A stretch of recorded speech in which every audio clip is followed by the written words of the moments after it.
Good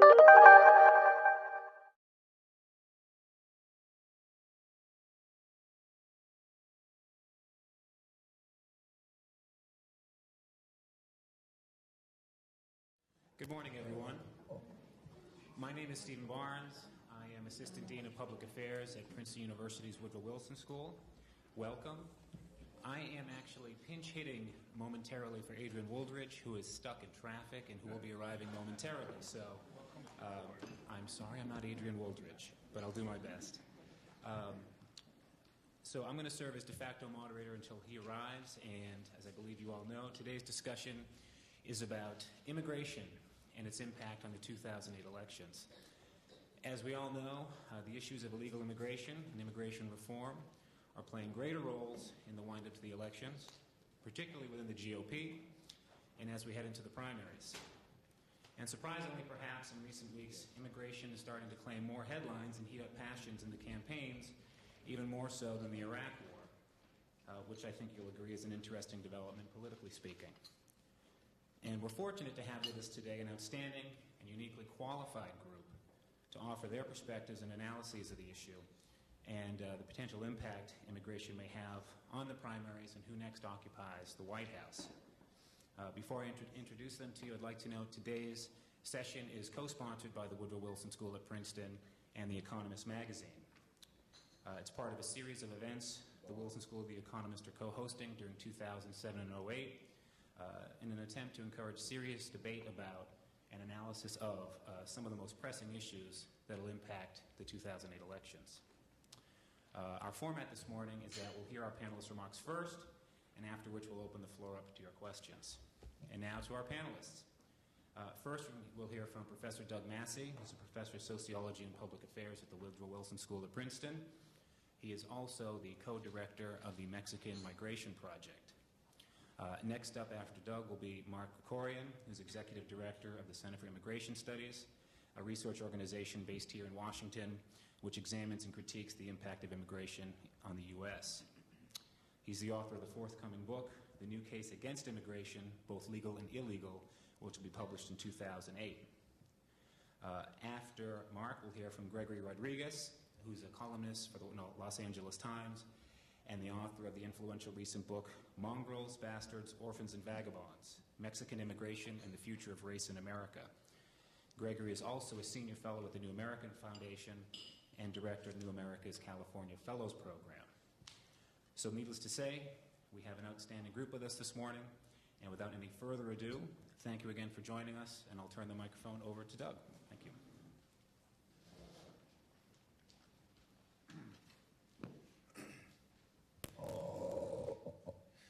Good morning, everyone. I'm glad to be here, even if I had to get up at 4:30 in the morning to catch a train down from north. For 20 years, the United States has been engaged in a failed social experiment. The roots of the failure lie in a basic contradiction. And that contradiction is how we can possibly create an integrated North American economy with relatively free movement of all factors of production except one. Since 1986, when Mexico joined the General Agreement on Tariffs and Trade under heavy U.S. pressure, and especially since 1994, when the North American Free Trade Agreement went into effect, we have been committed with Canada and Mexico to lowering the barriers to cross-national, cross-border movements of all sorts of goods, capital, information, services, commodities, and many kinds of people. But magically, as we lower the barriers to all these other movements, we want to pretend that we can keep up the barriers and prevent the movement of labor. To finesse this fundamental contradiction, we have militarized the border with one of our closest neighbors, our closest allies, one of our largest trading partners, a nation that poses no conceivable security threat to the United States. Mexico-U.S. border is the most militarized border anywhere in the world between two countries that are supposedly at peace with one another. The only thing comparable is the DMZ in Korea. This attempt to finesse a fundamental contradiction has not solved the problem. In fact, it has made every aspect of the issue of immigration worse. It has militarizing the border with Mexico, has not stopped the inflow of migrants, but it has dramatically reduced the outflow, and thereby actually resulted in a net increase in the flow of illegal migrants into the United States and an acceleration of the rate of undocumented population growth north of the border. The selective hardening of the border at the two busiest border crossing points in Tijuana, San Diego, and Juarez, El Paso, simply diverted flows and transformed what had been a quiet sector of the border in Arizona into the busiest border crossing sector along the entire border. And by deflecting the flows away from historical destinations, and in particular California, it has transformed what had been a regional phenomenon affecting 3 states into a national phenomenon affecting 50 states.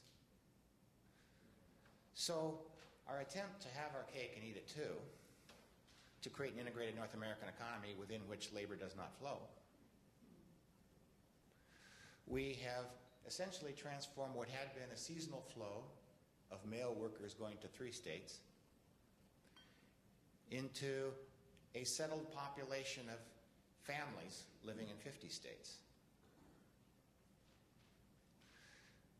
So I think the evidence is in and fairly clear. We have engaged in 20 years of progressive border enforcement to create the most militarized frontier anywhere in the world. Border Patrol now has a budget of about $1.4 billion, 12,000 plus Border Patrol officers. It is the largest arms-bearing branch of the federal government with the exception of the military itself. And what have we achieved? Nothing. Everything is worse than it would have been had we done nothing to begin with. Now, there are successful models in the world for how to integrate and manage a process of integration between two economically unequal societies. The European Union offers such a model. The European Union in 1985 brought in Spain and Portugal, coming off of 40 years of fascist dictatorship, heavily protected economies, outmoded social and economic structures, subsidized state-owned industries that couldn't compete on a European scale, much less a global scale. And indeed, policymakers in the northern countries were worried if they let Spain and Portugal in, that it would unleash a tidal wave of immigrants. And if you look at the data, for the past 40 years, Spaniards have been immigrating in large numbers by the hundreds of thousands into Northern Europe. But integrate they did, and they did it all the way. And rather than blocking the movement of Spanish immigrants, they sought to incorporate them under terms that were beneficial to all parties. But of course, they realized that bringing in such a poor, backward country was going to require some upfront investment. So as part of the process of integration, they made available structural adjustment funds to Spain and Portugal so they could bring their social and economic structures up to minimal European standards. And in the wake of the unification, the entry of Spain into the common market, into the European Union, the wage gap between Northern and Southern Europe did not change. And according to neoclassical economics, of course, as long as that wage gap is there should be movement northward. But rather than spurring out migration, once the unification occurred, there was a massive remigration of expatriate Spaniards back to Spain. And within 5 years, Spain had flipped from being a labor exporting country to being a labor importing country. Now, I believe that if in 1994 we had treated Mexico in a similar fashion, we would not have an immigration crisis today. I do not think that America is quite ready for an open labor market in North America, but we can certainly do much better than what we are doing now. Rather than trying to repress flows of people that are natural consequences of broader processes of economic development and integration, we should attempt to manage it, bring it above board, and regulate it in ways that work to our advantage, work to Mexico's advantage, and work to the advantage of American workers and the immigrants themselves. First point, I would say, is that we need to increase the size of the quotas for Mexico and Canada, for that matter. Mexico is our second largest trading partner, 105 million people, $1 trillion economy, $10,000 a year per capita income, and yet Mexico has the same annual immigration quota as Botswana. 20,000 visas per year. For a country so closely connected to the United States, within which connections are growing by leaps and bounds every year, that quota is unrealistically low. And I would advocate increasing it to at least 100,000 a year, and ditto for Canada. Second, most of the Mexicans who come to the United States leave not with the aspiration of coming here to settle permanently, but with the aspiration to work here temporarily to solve an economic problem at home.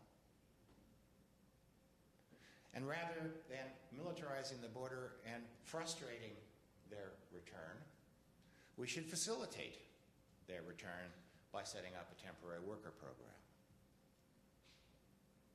Between 1965 and 1985, 85% of undocumented entries were offset by departures. Lots of people came, lots of people left, and the net increment to U.S. population was rather small. So people do want to return. And I would advocate establishing a guest worker program with at least 300,000 temporary visas that would be granted to the workers themselves and give them unrestricted access to the U.S. labor market for a period of a year or 2 years. Why? Labor markets are good at allocating labor supply and demand. And if you give them labor rights in the United States, then they're not putting downward pressure on American workers and undermining wages and working conditions as they are now.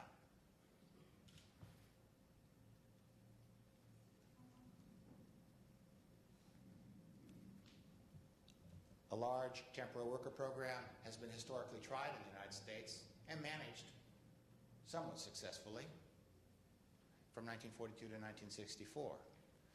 Then we managed somehow to run a program that brought in 450,000 workers per year.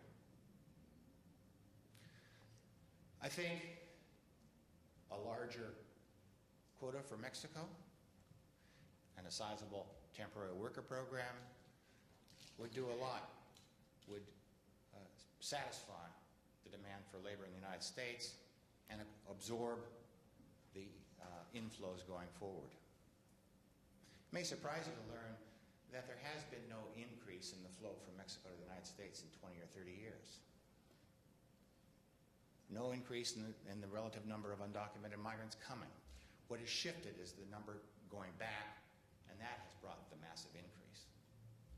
And this, by managing it in this fashion, would prevent that from happening. Unlike what many people believe, I'm not out to maximize Mexican immigration in the United States. Personally, I would like to minimize it. And I believe this program would do that in a much more effective manner than the militarization of the border that we've seen to this point. Finally, we have dug ourselves into a big hole. We have 12 million people out of status in this country, which is intolerable for a democratic republic such as ours. What to do? And here, I advocate dividing the population into three groups. Of the 12 million, about 3 million are people who entered the country as minors and are guilty of no sin except obeying their parents. And for those who've come into the United States, often as infants, many as children, who've grown up here, speak English, graduated from high school, if they have no criminal record, I believe they merit an immediate and unconditional amnesty. We do not punish children in the United States for the sins of the parents. Second, a large number of those currently in undocumented status in the United States would be happy to take one of these temporary labor visas, work for a couple more years, and return home. So some portion of the population would simply take a temporary worker visa and go back. But inevitably, there's this third component. People who've been here for some time, who have a number of important social and economic connections to the United States. Many have U.S.-born American citizen children. And for them, I advocate a pathway to legalization. Bringing them above board with a temporary legal status, and setting forth a pathway by which they will ultimately qualify for permanent resident status. And if you want to punish them, find them at the end. It's the final stage. If we were to accomplish these, I believe that our immigration problems in this hemisphere would dwindle and disappear. Europe is pursuing precisely this strategy as it admits 10, 11 Eastern Bloc countries whose collective GDP is no higher than Mexico's, whose collective population is roughly the same as Mexico, but are on a timetable to full admission and full labor mobility within the European Union. There's no reason, if the Europeans can pull this off, create a thriving, international, growing economic community, there's no reason that America can't do it here as well. Thank you.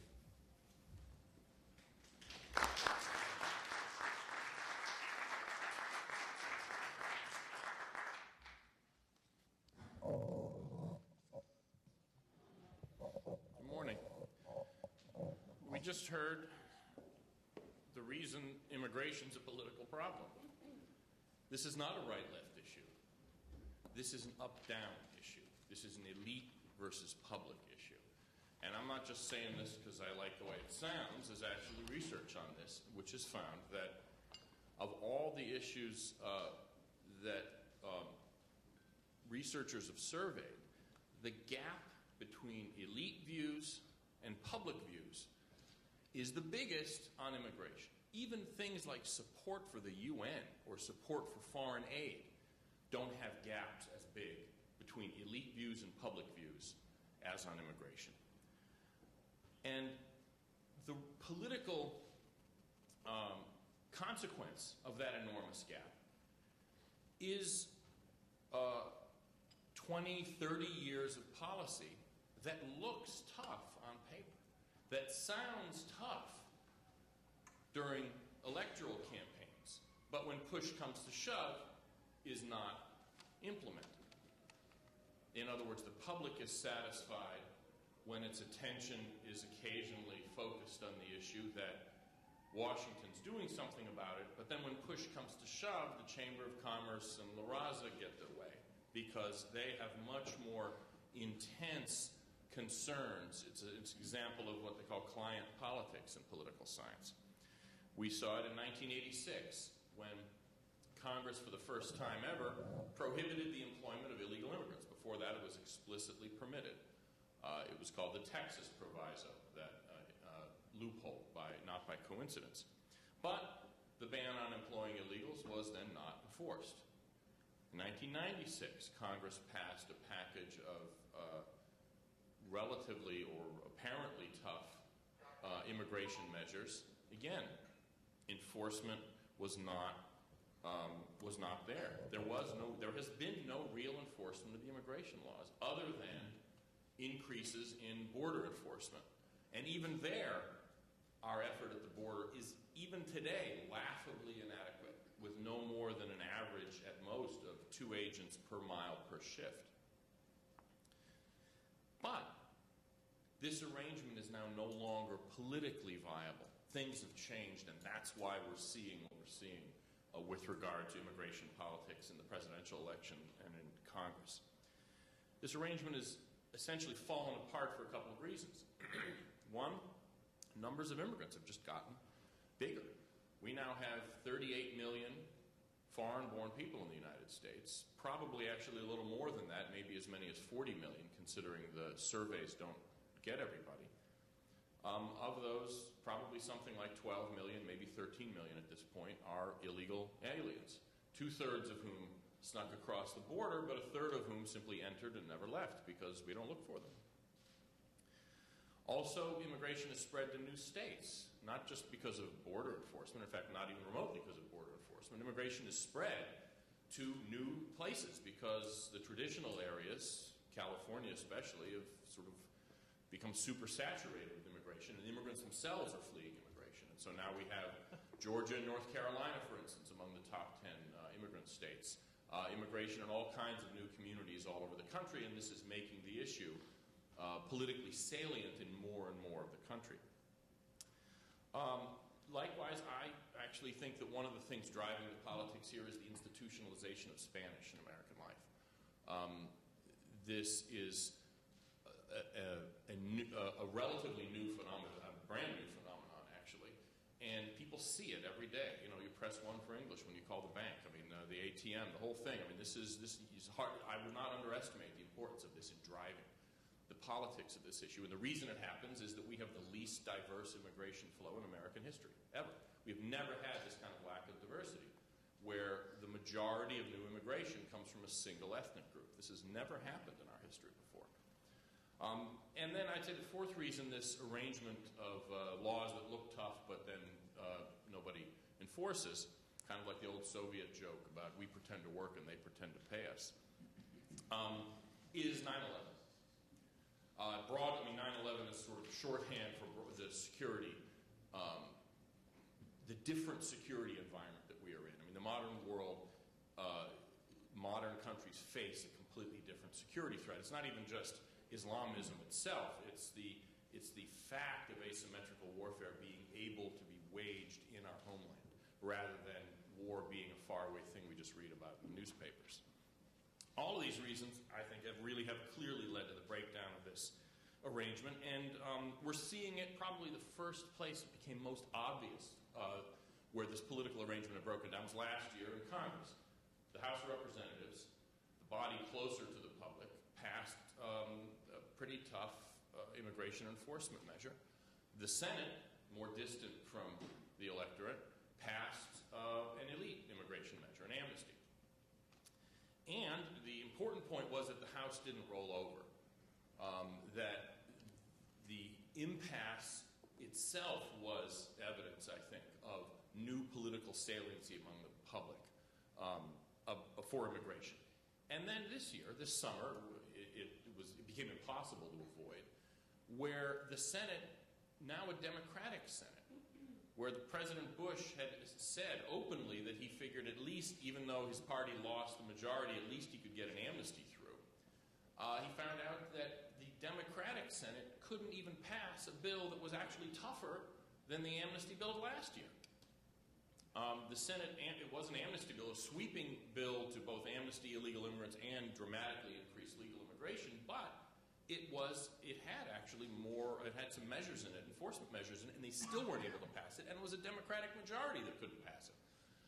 And in fact, they didn't even get a majority of the Senate. In other words, it's not only that they couldn't get it out, get a vote on it, a cloture vote. In parliamentary terms, they couldn't end debate with a supermajority. They couldn't even get a simple majority on this bill. And we're now seeing this same effect playing out in the presidential campaign. The Democratic candidates are all in favor of amnesty, but even there, you see it playing out, most obviously when Hillary was asked about driver's licenses. After she gave, 5 or 6 different positions, eventually she settled on one that was against driver's licenses. Even Chris Dodd, which was sort of remarkable to me, was opposed to giving driver's licenses to illegals. He actually started there rather than waffling around and ending up there. Obviously, the real action, politically speaking, is among the Republican primary candidates. And even there, many of the candidates need an immigration facelift. For instance, just to look at a few of them, Governor Romney was never really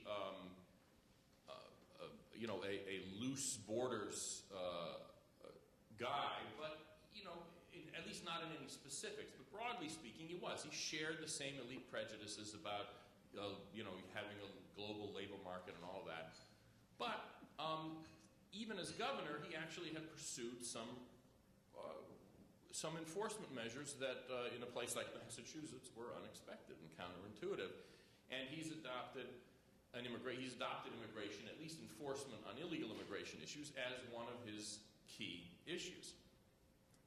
Senator Thompson had kind of a mediocre record in the Senate on immigration from my perspective, but this group called Americans for Better Immigration that actually gives grades. And I don't remember what his was now, but it wasn't very good. It was maybe a C or something like that. But he's explained since then, he basically just deferred to John McCain and wasn't all that interested in the issue, and so that would explain. In fact, he's lucky if he got a C. But he's adopted actually a much more detailed immigration platform than Romney has, calling not just for tough enforcement for universal electronic verification of the eligibility of new hires to work, but even Thompson's called for changes in legal immigration policy to end chain migration and the special immigration preferences for siblings and adult sons and daughters of Americans, which is what causes what in arms control they call lateral proliferation, where somebody brings in his sister, the sister has her husband with her husband has family himself, and you end up with migration chains that way that wouldn't exist without categories, without those kind of family relationships. Mike Huckabee has adopted a relatively tough immigration platform. I can say it's relatively tough because they seem to have plagiarized almost all of it from an article I wrote. And then they added they give me credit for it, I have to give them, but they added some other twists and turns to it. Nonetheless, we now have Huckabee, who was really over the top in morally rejecting the idea of immigration enforcement, now calling for reductions in, or at least elimination of certain legal immigration categories, as well as cherishing the endorsement of the founder of the Minuteman Project. And then there's Mayor Giuliani, who was flamboyant in his support for illegal immigration as mayor, among other things, and now has said that New York would have been better off if I'd been able to deport all 400,000 illegal immigrants, but the feds wouldn't let me. Really. But nonetheless, as I say, hypocrisy is the honor that vice pays to virtue, and these are politicians. Their goal is to sniff out what the public wants and tell them that. And that's what we're seeing. The only exception is John McCain, who, God bless him, at least maintains his principles, even though he's ended his political career because of that. But even he is now talking about enforcement has to come first, and he told Vanity Fair, they want their goddamn fence, I'll build it for them. Now, that doesn't build a lot of confidence that the man is committed to this. Nonetheless, even he has to change his tune to some degree. this greater political saliency of immigration is permanent. It's here to stay. There'll be ups and downs. I can't say it's going to elect or not elect the president next year. I don't know. But it's getting progressively stronger. The public demand for controlled immigration, for actually, I would submit, and I think this is pretty hard to argue with, lower levels of immigration, period, is getting progressively stronger, and it's going to happen. I tell businessmen, for instance, I spoke at the Chamber of Commerce last week, that this is a train coming down the track. Either they're riding the train or they're tied to the rails, and their lobbyists here in Washington are tying them tight to the rails. But the fact is, politically, we are going to have tighter enforcement and eventually even lower numbers, and it's inevitable. The question is, are we going to do it well, or are we going to do it badly? Thanks.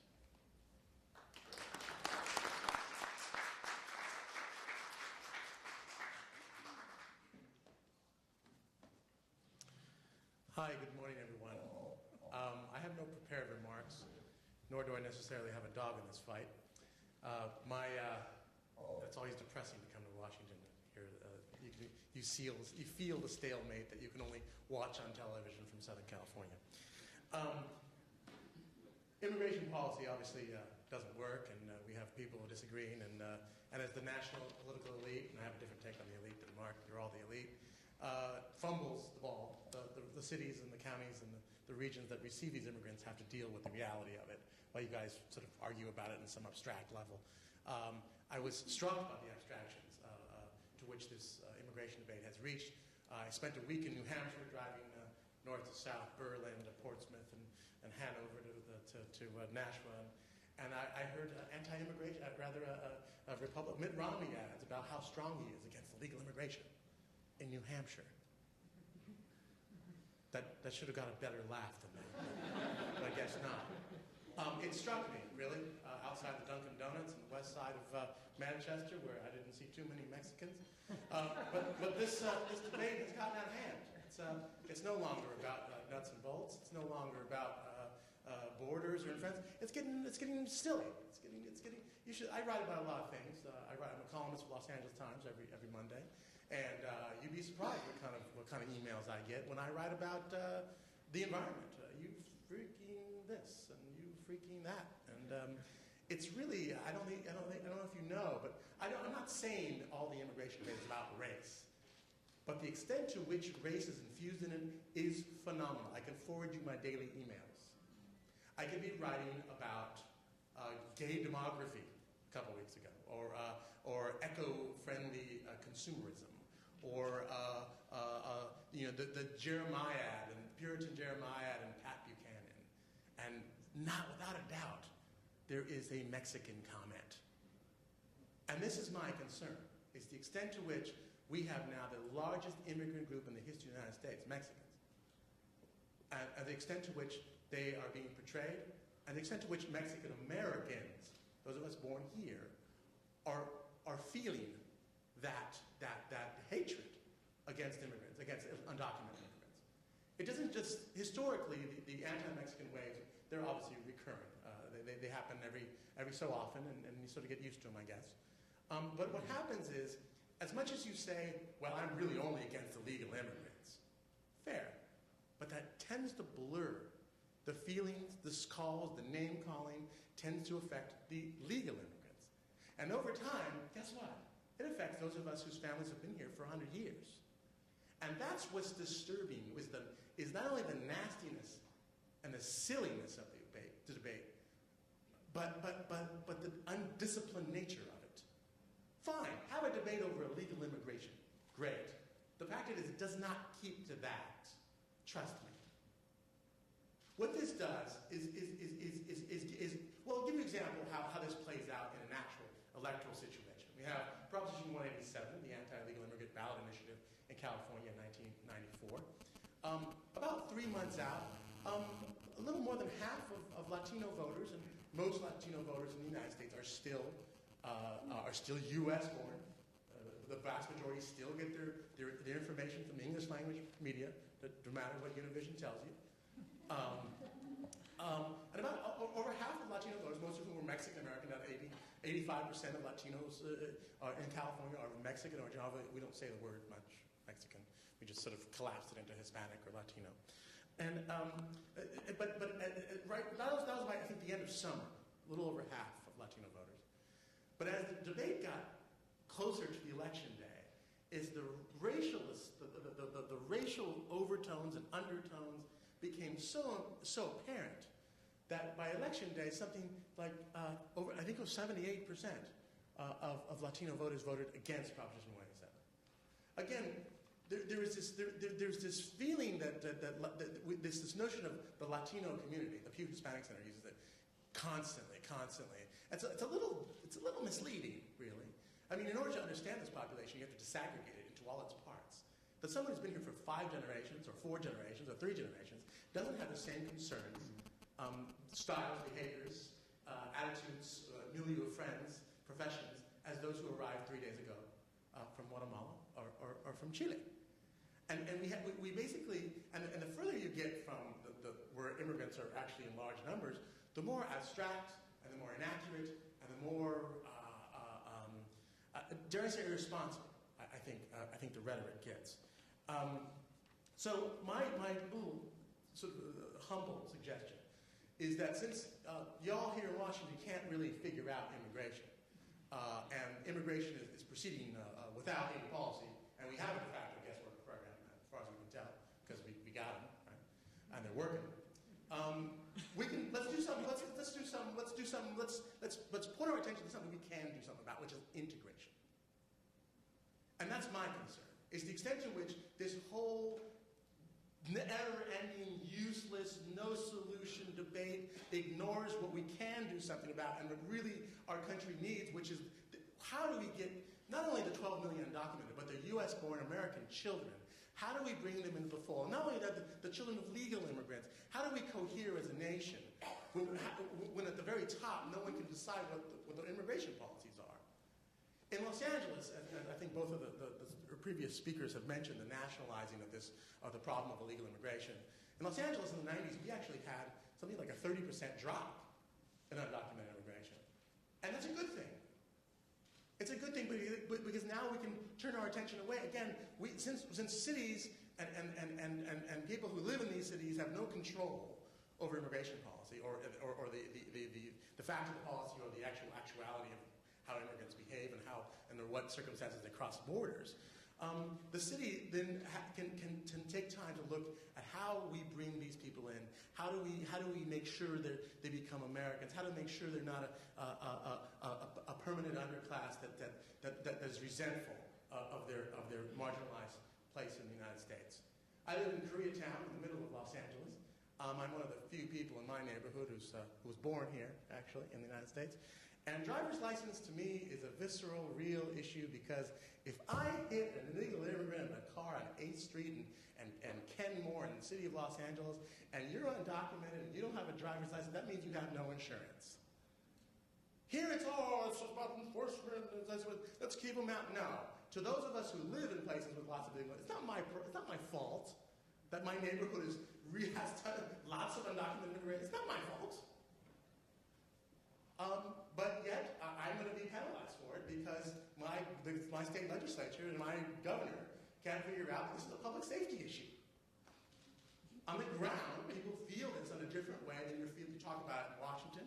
And since I didn't have that came off the top of my head, I thank you very much.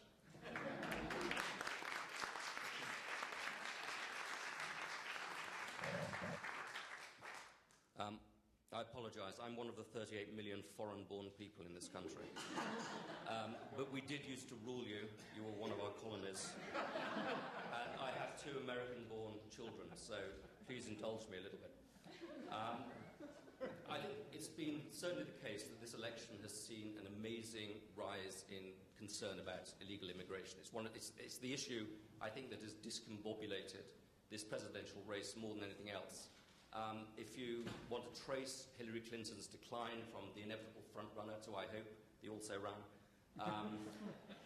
It was her answer in Philadelphia about driver's licenses when she said yes, no. Not quite as decisive as she sold herself in the past. But also, if you look at the Republican side has been sort of roiled by a semi-comical and semi-serious debate principally between Mitt Romney and Rudy Giuliani, when Romney accused Rudy Giuliani of running a sanctuary city, and Giuliani, being the mature and a citizen that he is, accused Romney of living in a sanctuary mansion. And Romney, being the upstanding, principled, decent man that he is, first of all said, I can't be expected to check the legal status of anybody who speaks funny in my employee, and then went on to sack the company that he was employing. So that's the character of a potential future president. Now, I mock this, and it is silly, but it's also quite serious, that I think immigration has gone from the periphery of American politics right to the centre of American politics, and it could be one of the defining issues in this election. If you look at John Kerry, if you look at Al Gore versus George Bush, they hardly discussed the issue. They basically agreed on a comprehensive immigration reform insofar as they thought about it. The same was true of Kerry versus Bush. In fact, Kerry voted for a number of immigration measures that George Bush also supported in various forms. And we've seen a very dramatic change. This is something new in American politics at the national level. And I think that's partly a matter of numbers. We have 12 million, you have 12 million illegal immigrants in this country. By estimates, there's somewhere between 500,000 and 1 million coming into this country every year.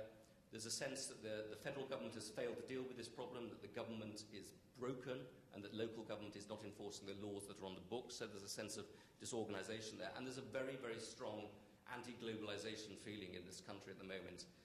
If you look at the recent Pew study of attitudes towards trade, immigration, globalisation, I'll call it globalisation as a short-change thing, the biggest rise in anti-globalisation sentiment in the industrial world, in the advanced world, is in the United States. There's a huge surge in sentiment about this. People think about cultural breakdown, they think their living standards are being eroded, and you have rather a rising tide. You only have to turn on, if you must, CNN Lou Dobbs every night, and you see this man talking about broken borders. I didn't know it's supposed to be a news program, but whatever it is, I mean, he's ranting and raving about broken borders every night. And this does represent a real sentiment in the country. We have, in today's Economist, we did a poll on attitudes to immigration, not illegal immigration, immigration. Does it, in some way, discombobulate the culture? Does it threaten the living standards of skilled workers? Does it threaten the living standards of unskilled workers? And I was absolutely amazed by the extent to which overwhelming majorities of people say, yes, this is a bad thing, this is a threat. And I think that's a change in American sentiment at the moment.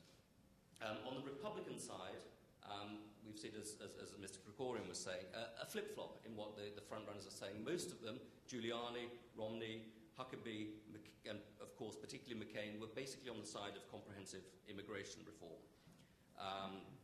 Huckabee, of course, was in favour of giving subsidised places to the children of immigrants in colleges in Arkansas. Giuliani denounced federal immigration laws, says if these people make a great contribution to the country, let them come in.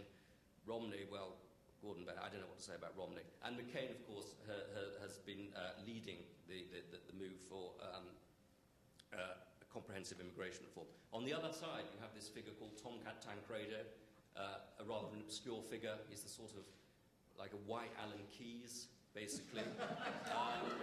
He has 2% at the very most in public opinion polls. He's this guy who wants to build a wall to keep the Canadians out because they're trying to get in. But he has actually set the agenda of this political season for the Republican Party. Amazingly so, all of these mainstream candidates have moved towards the restrictionist position. Romney, in the most disgraceful manner, I think, and has led it and has led the charges using this as a wedge issue against people like Giuliani and Huckabee. But they have responded by moving in a restrictionist direction. Now, is this, as we were told earlier, a great revolt of the people against the powerful? It's funny how this sort of populism even infects the right. This sort of John Edwards-style populism. Or well, to some extent, there is a lot of public resentment out there, but I also think it's the revolt of the base of the Republican Party, which is a fairly restricted group of people, against the middle of the Republican Party. It's essentially a repudiation of the policy that George Bush embraced as president, which his was basically Disraeli said, with the working classes, they're going to get the vote. They're basically angels in marble. They're going to end up voting Tory, which for most of the 20th century they did. And George Bush looked at the Latinos and said, they're angels in marble. They're basically a potential part of the Republican coalition. So he tried to woo them and tried to pursue a policy of immigration reform. That has now been repudiated in this election cycle by the Republican Party, less so by McCain, but basically. And I think that this is a real danger, political danger for the Republican Party. They're out of sync with popular opinion. Popular opinion in this country is basically, this is a nation of immigrants. People are proud to be friendly towards immigrants. If you looked at the LA Times poll last week, you see about 60%, more than 60% of people basically favouring comprehensive immigration reform, which is some form of legalisation. It alienates the fastest growing population group in the country. If you look at the states that Bush won in 2004, Nevada, Florida, Colorado, New Mexico, all Latino-rich states, all of which could be will be lost by the Republicans if they go down this road. It alienates the business community, because business people, the Republican Party is a coalition in which the business community is a very important part. They don't want this sort of restrictionist policy because it flies in the face of economic reality. And it really reflects the way that the Republican Party is becoming a shrinking electoral coalition in this country. If you look at the work that Mark Fabrizio has done, basically it says that in the last 10 years, the Republican Party has got older, it's got more male, it's got more downscale, it's a shrinking party. George Bush tried to broaden the coalition, bring new people in. We're going back to a rump. So it's not a populist revolt, it's an old geezer's revolt, basically. On the Democratic side, there is broad support for comprehensive immigration reform, path to legalisation and the rest of it. On the other hand, there is a real nervousness about this issue on the Democratic side, and I think with good reason, partly because of this worry about globalisation and this populist revolt against globalisation that's going on, partly because people don't like law-breaking. Illegal immigration is illegal, and to be seen to condone something that's illegal is not something that's politically very savvy. Partly because illegal immigrants impose a burden on social services, and in a lot of the border states this is a very, very real and visible problem. James Carville, no less a person than James Carville, has publicly speculated that illegal immigration, might be the welfare issue for the Democratic Party of the next few years.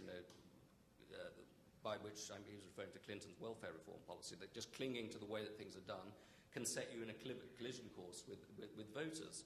And the driver's license issue, of course, is the ultimate test of this, that 22% of people, I think, believe in allowing illegal people to have driver's licenses. It's something that Obama has supported, and I think in a general election could be a real problem for him. So I think there is an ambivalence in public sentiment, and that ambivalence makes this a very dangerous issue for both parties, I think particularly for the Republicans, but certainly also for the Democrats.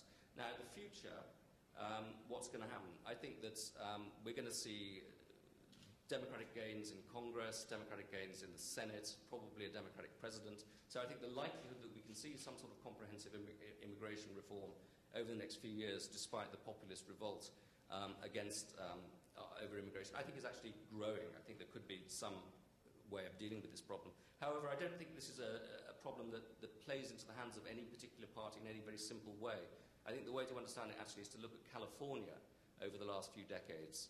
And this is a subject that has bitten both parts of the political world. I mean, Pete Wilson saw his party and his career ruined by trying to use immigration as a demagogic issue, which and we can see that sort of thing potentially happening to the Republican Party in the future. It became a minority party as a result of that. On the other hand, you have seen very significant populist revolts against affirmative action and over the idea of illegality. So I think both sides could suffer from this. I think it doesn't play out in any very clear political way. And I just want to end up quickly, I'm sorry I've taken a lot of time, but I'm talking about disingenuousness. I think there's a lot of disingenuousness on both sides of this debate, and I say this as a foreigner. Liberals fail to make the distinction between legal and illegal immigration. I think that's a terrible mistake. There's a long article in the New Yorker at the moment which basically elides this distinction as though it doesn't matter. Of course it matters. It's absolutely fundamental to the debate.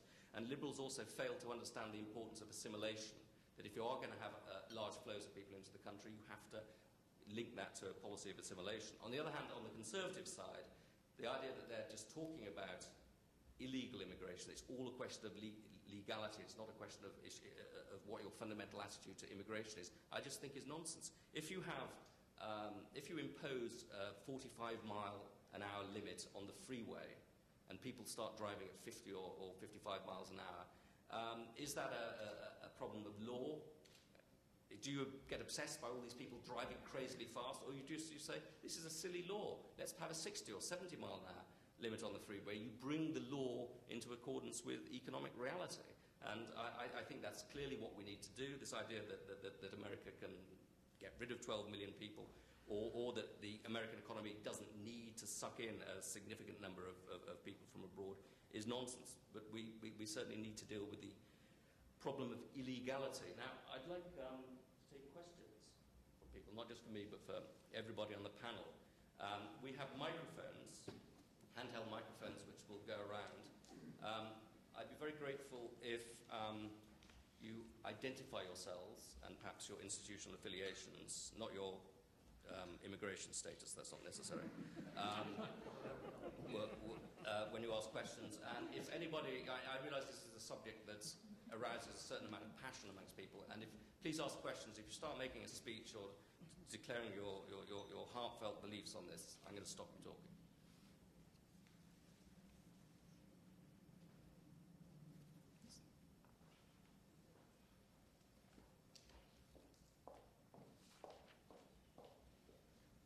Peggy Orchowski. I'm a congressional correspondent for the Hispanic Outlook magazine. I think we can almost assume that there'll be a Democratic president, and if so, what do you see happening to immigration legislation then in '09, or even with a Republican? I wouldn't quite make that assumption myself. It's likely. As I say, I think this is an issue in which, with a Democratic trifecta, in which there could be real progress on the issue of comprehensive immigration reform. Can I, the president, like I said, thought that his amnesty was on greased skids a year ago when Democrats took Congress, and he found out, quite to the contrary. In fact, was shell-shocked the day the bill, the Senate cloture vote failed. I mean, CNN immediately went, and he was at the Naval Academy, and he went and gave some comments, and I mean, I've never seen the man, so he was a deer in the headlights. I mean, he had no idea that it was happening. You've never seen George Bush as a deer in the headlights? No, not in the same way. He always, no, he thinks he knows what he's saying. I'm not saying, but he was flummoxed. He really was flummoxed. I don't mean that he was messing up his words. I don't even mean that he was wrong. My point is he was surprised. And that surprise, I think, is an indication of the elite public disconnect on this. And when Hillary is sworn in, which is a foregone conclusion as far as I can tell, and the Democrats may probably pick up some seats, although maybe not as much as they think, there is going to be nothing, no amnesty is going to be passed. In fact, the odds of it are going to probably be less than they are now, precisely because the Democrats will be terrified. Rahm Emanuel himself has said that he has told the Hispanic constituency groups they can expect an amnesty, but it won't be till later in the second Hillary Clinton term. Wow, I mean, that's masterful. I got to say, the guy is a genius. And he is told, now he has a grade of F on the Americans for Better Immigration report card, so the guy is a complete open border supporter, but he's a politically sharp guy. He's the one who engineered the Democratic takeover in the House, and he is telling, and the lefties are really all outraged about this, but he's telling prospective Democratic candidates for Congress, you have to move right on immigration if you're going to get elected. So no, there's when Hillary's sworn in, the odds of amnesty actually decline. Yeah, I would agree. The yes, no, maybe is not a good indicator of Hillary. I agree on that as well. I think a lot of the anti-immigrant positions that I think led to the current problems were imposed by her husband and imposed under a Democratic regime. and I don't see her as taking the lead on this issue. But I do disagree with the characterization of this as an elite versus public issue. 60%, according to all the polls I've seen, about 60% of the electorate support these various provisions for immigration reform. And Tom Tancredo, the most anti-immigrant of the candidates, as you point out, has 2%. And yet somebody with 2% is driving the entire debate. And I think it's a case where it's the emperor's new clothes. Nobody's willing to stand up and say, this is ridiculous. This debate has no merit, and we need to face up to our problems and deal with them and move on. But these things fail in Congress, despite substantial majorities in favor, because they're gun-shy from the relentless attack from people like Tom Tancredo and Lou Dobbs. And Lou Dobbs is a very powerful figure. He has a nationwide television program 5 nights a week. And that has a big effect in, and I think he's had a huge effect in racializing this debate and turning it into a racial referendum. I got a comment on the polls. The polls are all bogus, because I just saw the American Jewish Committee just released its survey of American Jewish opinion, and they must have gotten the same pollsters as the LA Times did and everybody else, because, and my research director has actually spoken with the polling directors of some of these organizations. The options they offer is deport everybody, or illegal immigrants have to work and show they're honest and they're not criminals, and they have to call their mothers every Sunday, and then they'll get legalization. Which of those do you want? Well, what the heck kind of question is that? When you actually offer people the real options, which is either legalization, presented, we've actually done this in pretty neutral terms. We don't use the word illegal aliens. We talk about earning towards citizenship, all the buzzwords that these guys focus grouped. But we contrast it with what actually the alternative is, which is consistent application of enforcement and shrinkage of the illegal population over time. You get 2-to-1 support for a policy of attrition through enforcement. Now, the point is not that the mainstream media pollsters all got together on a conference call and decided what to say. Like I said, my research director's spoken with them, and they said, oh, geez, I don't know, I thought those were the options. That's what I read in the Times.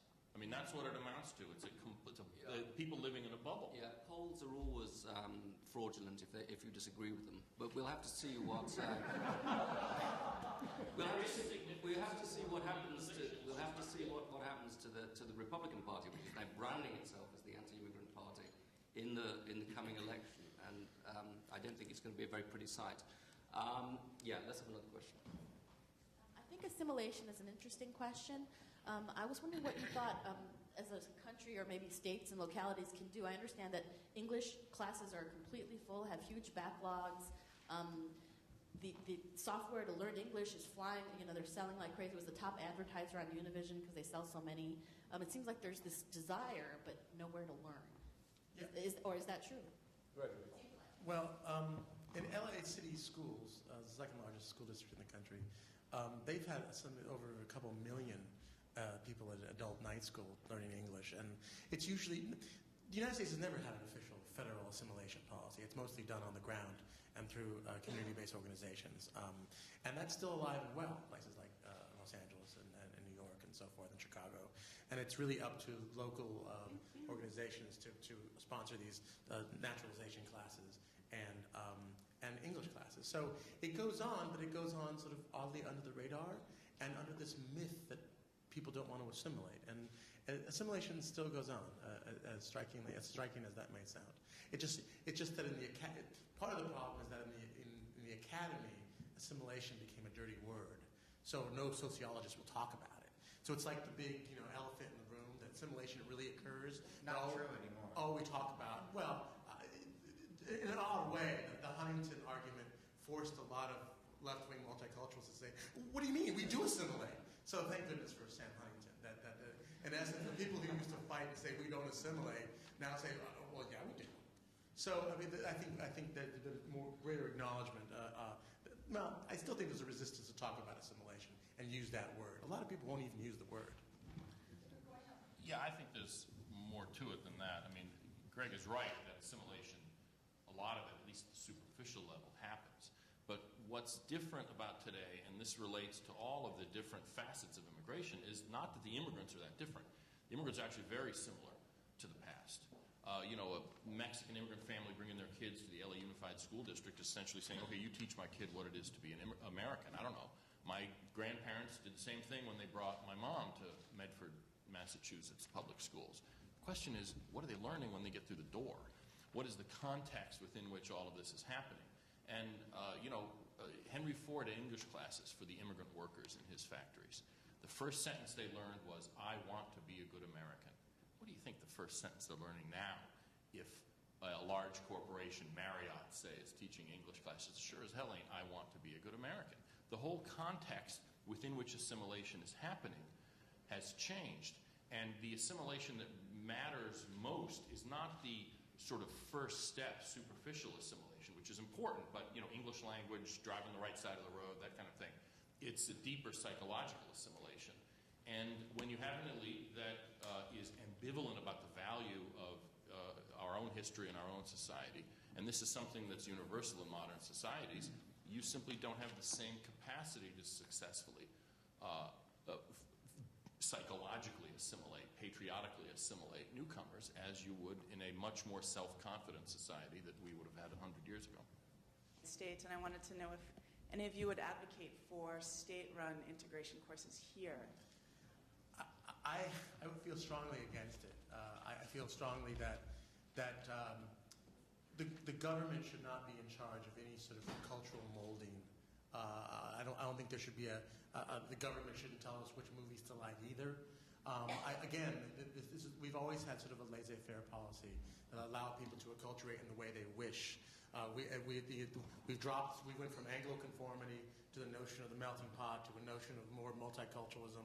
And we know after 40 years of pressing sort of the acceptance of pluralism that you can be fully an American and celebrate Hanukkah. And again, so to put the integration in the hands of state bureaucrats, I think you're just asking for trouble. But American popular culture is extremely good at assimilation. That's what it does best in many ways, and I think. Well, then you can learn about Britney's antics too. Right. So exactly. Whereas the elites, I think, are not so good at assimilation because it really are the elites who are the source of a lot of this ambivalence about American history and patriotism, the universities and other elite organizations. And I certainly wouldn't, and also the school systems. And that does worry me, that if you have a very large flow of immigrants into the country and you have an elite that doesn't lack much self-confidence, I think that is a potentially dangerous mixture. But fortunately, a lot of people don't listen to the elites, but they do listen to Britney Spears, so the world is a better place. Linwood Bragan, Linwood Bragan, I work up on the Hill. May I pose a quick, simple, what I think is a simple question, a different one to each of the four of you? As long as we don't have to raise our hands. Okay, no, you don't have to raise your hands. Dr. Massey, would you, on the 3 million minors that you were saying automatically come in, do anything about the chain migration situation?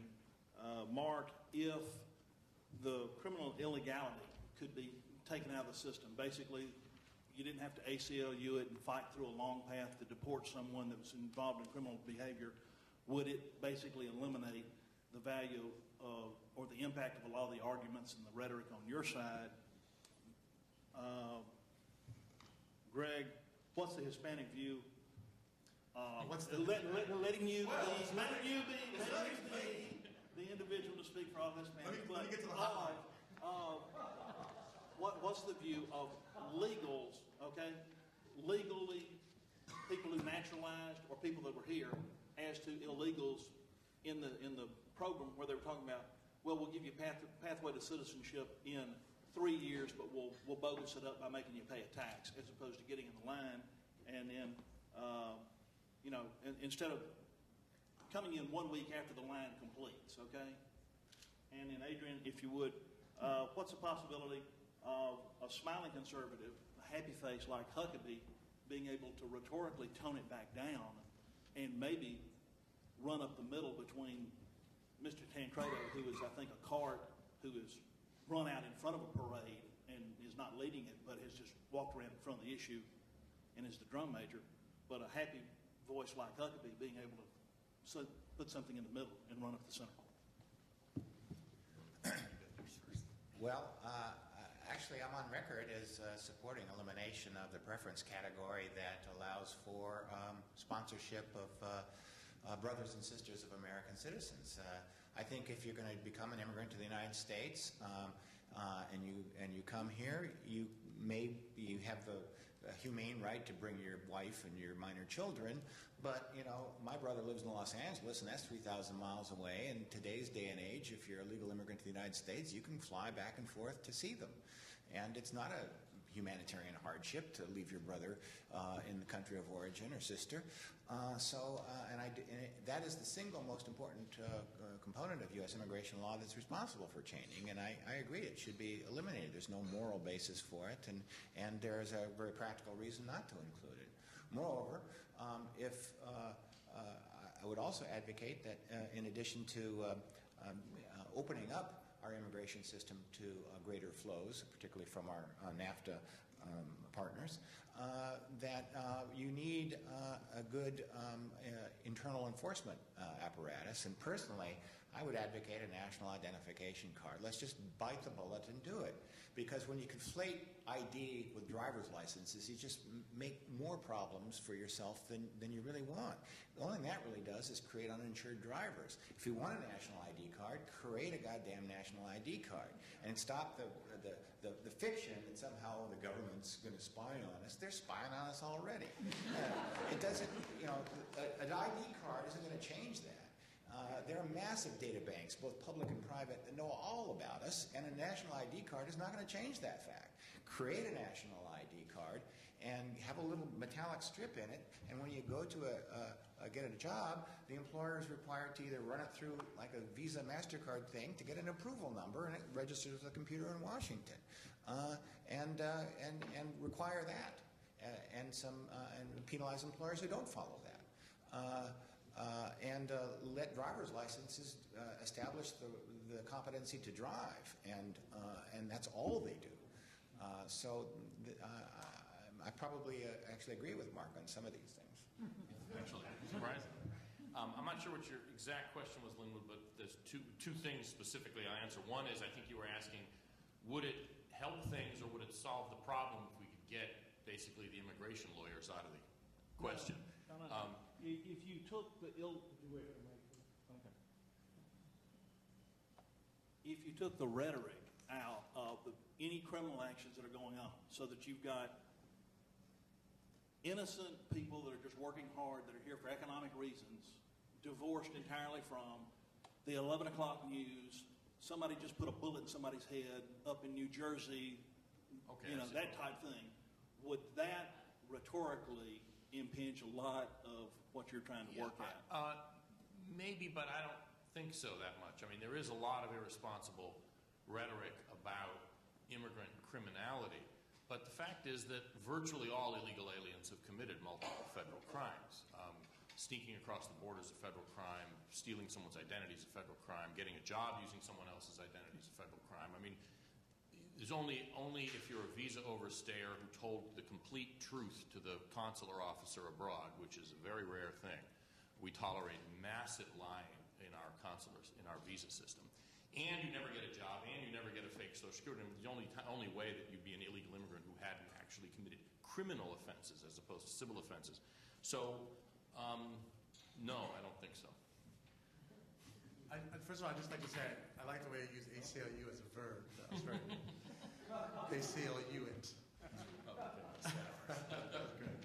I'm sure your question was really good, but I didn't quite understand it, so I'm going to give you a sort of a broad generic answer. And speaking of Mexican Americans specifically, which is that the relationship between U.S. and foreign-born people of Mexican origin has always been rather ambivalent. There is some sense of sympathy and solidarity, and there's also a great deal of social distancing. And because they're not the same, they speak, their primary languages are distinct. Again, and as I mentioned in my brief remarks, that distance seems to close during times of anti-Mexican sentiment. So the extent to which a third, as I said, a third-generation Mexican American, fourth-generation Mexican American, who suddenly sees this anti-Mexican sentiment, presumably against undocumented, and doesn't know whether those people are including him in that group or not, their solidarity will tend to go toward the undocumented. Otherwise, there's not necessarily any natural solidarity, and it waxes and wanes depending on the political climate. Pew did a poll on that 2 days ago. But it's a 100-year pattern that the Pew thing picks up on. On Huckabee, yes, I think he will move a bit to the centre. He will try and put a smiley face and be compassionate to some extent, although he has to, take into account the fact that there is a genuine concern about illegal immigration out there. But will it make any difference? He'll still lose by 15 points if he's the nominee. I think we have a question at the back. Hi, my name is Samia Al-Shafi. I work for Congresswoman Sheila Jackson Lee, and my question is, I just was wondering if you could define what you're saying, assimilation, integration, because I have to say I'm a little horrified to hear that a superficial level would be speaking English. Are you asking people to lose their identity and their culture and to instead embrace our ethnocentric ideas of what an American should be? I assume that's for me. What I mean by deep assimilation or psychological assimilation is actually not really... That sounds kind of scary. You realize okay, it does. Deep psychological assimilation. What it means is Jason Bourne. Affiliating yourself, identifying with America as your people. In other words, you're adopting a new people. It's sort of a secular version of conversion. In Judaism, there's a tenet of belief that one who converts to Judaism is believed to have been spiritually present at the presentation of the law by Moses at Mount Sinai. And so you weren't really there, your ancestors weren't there, but you were spiritually, they are your spiritual ancestors.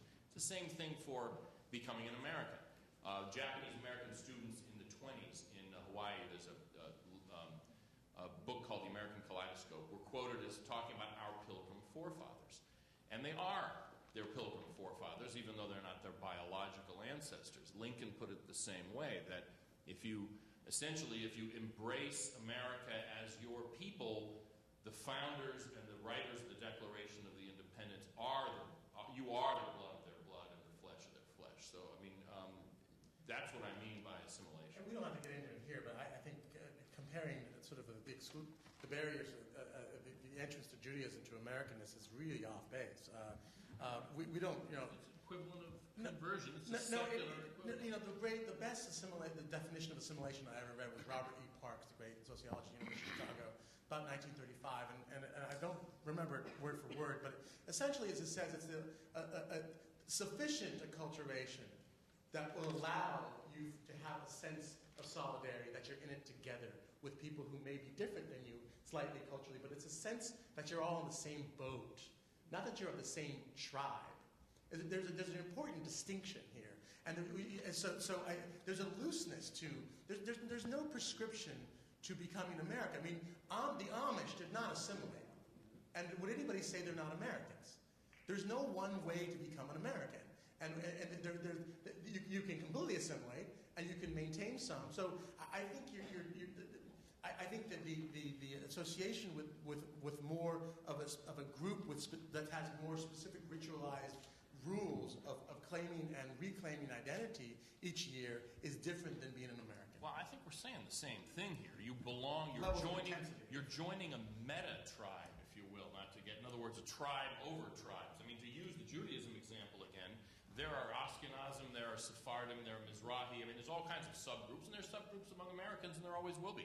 I mean, I'm Armenian. I'm the ordained deacon in the Armenian church. I grew up speaking Armenian, and, that's the way it is, but that's my business. That's not part of, that doesn't affect the sense, and I agree here with the way Greg put it, that we are in the same boat, but we are members of the same sort of super tribe over our various little tribes. As far as I can see, talking to my 9-year-old daughter, assimilation means using the word like in every sentence. My kid is in the same tribe. I'll take 2 more questions.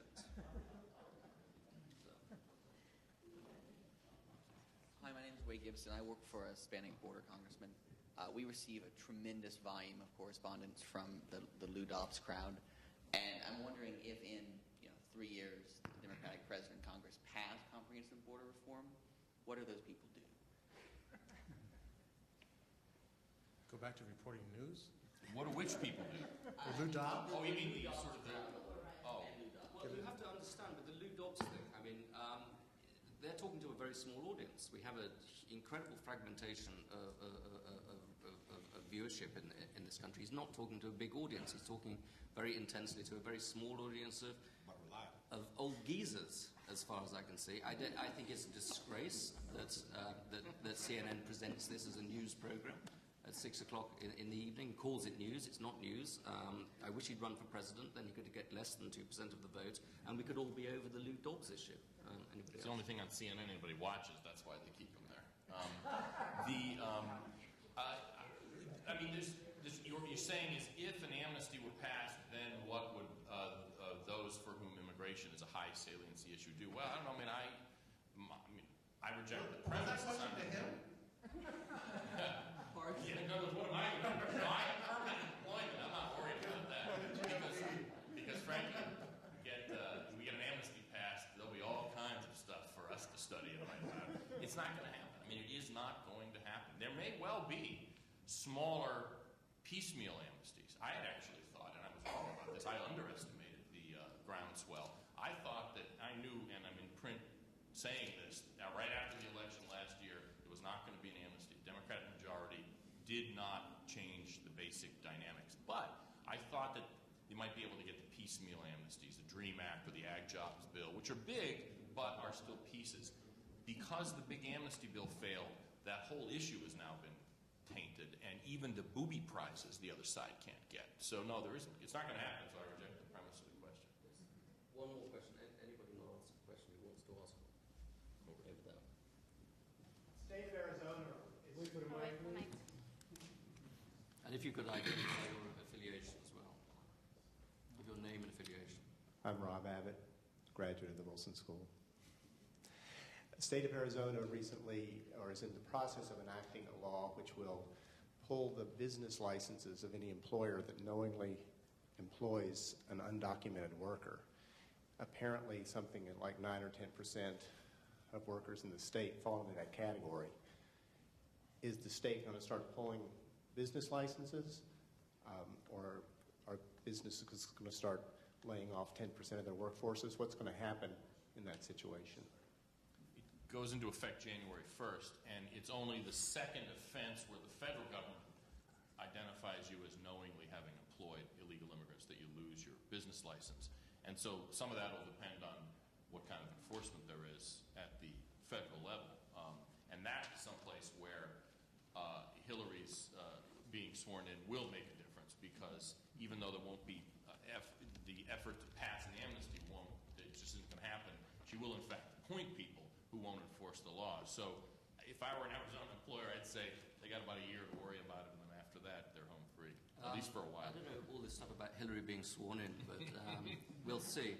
But I mean, the problem with the restrictionist position is it flies in the face of economic sense, of economic reality, and indeed of the interests of a large chunk of the business community in this country, that America needs to absorb both high-end and low-end workers from abroad. And what we need to do is bring the law into some sort of sync with economic reality. In other words, we have a situation in which, you know, we have this law saying you've got to drive on the freeway at 35 miles an hour, and people are screaming about speeders. You know, you don't do that. You actually change the law and put it into some sort of alliance with the real world. Can I make a comment on the speed limit thing?